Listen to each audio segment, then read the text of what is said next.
अघोरी माता काली और भगवान शिव के भैरव अवतार को अपना गुरु मानते हैं।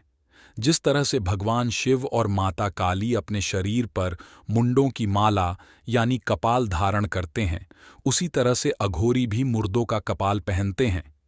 माना जाता है कि ये लोग पुनर्जन्म के चक्र से मोक्ष प्राप्त करने के लिए तपस्या में लीन रहते हैं। हालांकि इनका स्वरूप वास्तव में डरावना होता है, लेकिन अध्यात्म की भाषा में अघोर बनने की पहली क्रिया मन से घृणा को निकालना होता है।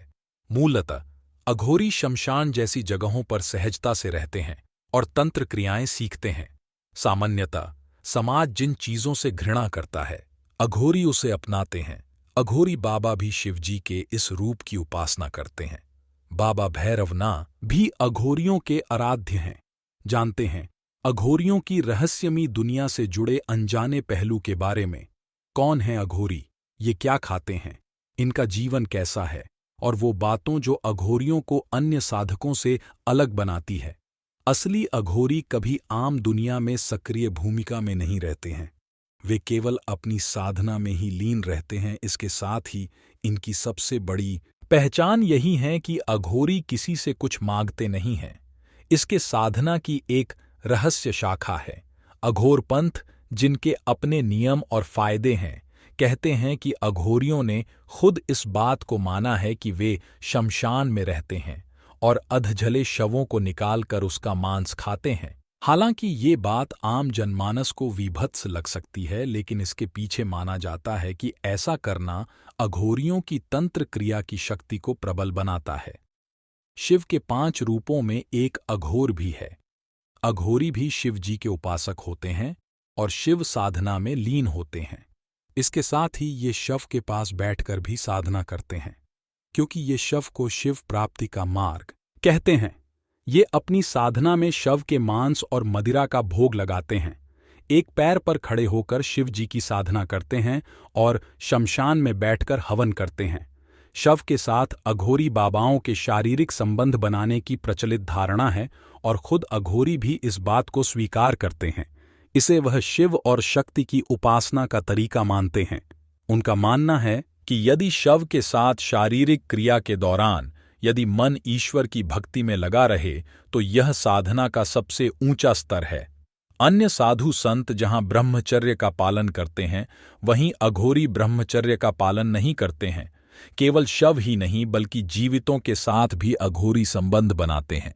ये शरीर पर राख लपेटकर और ढोल नगाड़ों के बीच शारीरिक संबंध बनाते हैं कि यदि शव के साथ शारीरिक क्रिया के दौरान यदि मन ईश्वर की भक्ति में लगा रहे तो यह साधना का सबसे ऊंचा स्तर है।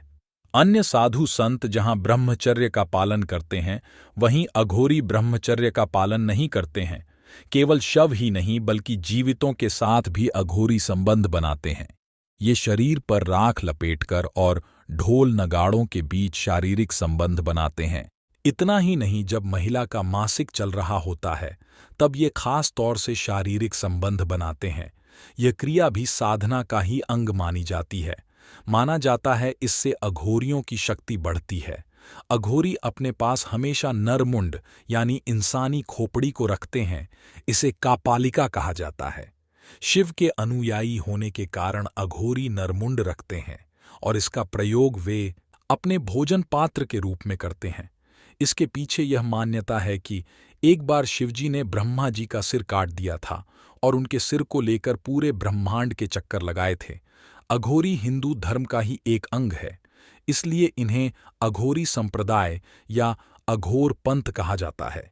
अघोरी हिंदू धर्म का ही एक अंग है, इसलिए इन्हें अघोरी संप्रदाय या अघोर पंथ कहा जाता है। अघोरी देश भर में हैं, लेकिन काशी और वाराणसी में सबसे अधिक अघोरी मिलते हैं। औघड़, सरभंगी और घुरे अघोरियों की ये 3 शाखाएं होती हैं। किनाराम अघोरी को अघोरियों का बाबा कहा जाता है। ये कालूराम के शिष्य थे। किनाराम बाबा अघोरी ने गीतावली, विवेक सार और राम गीता की रचना ही। कीनाराम का देहांत 1826 में हुआ था।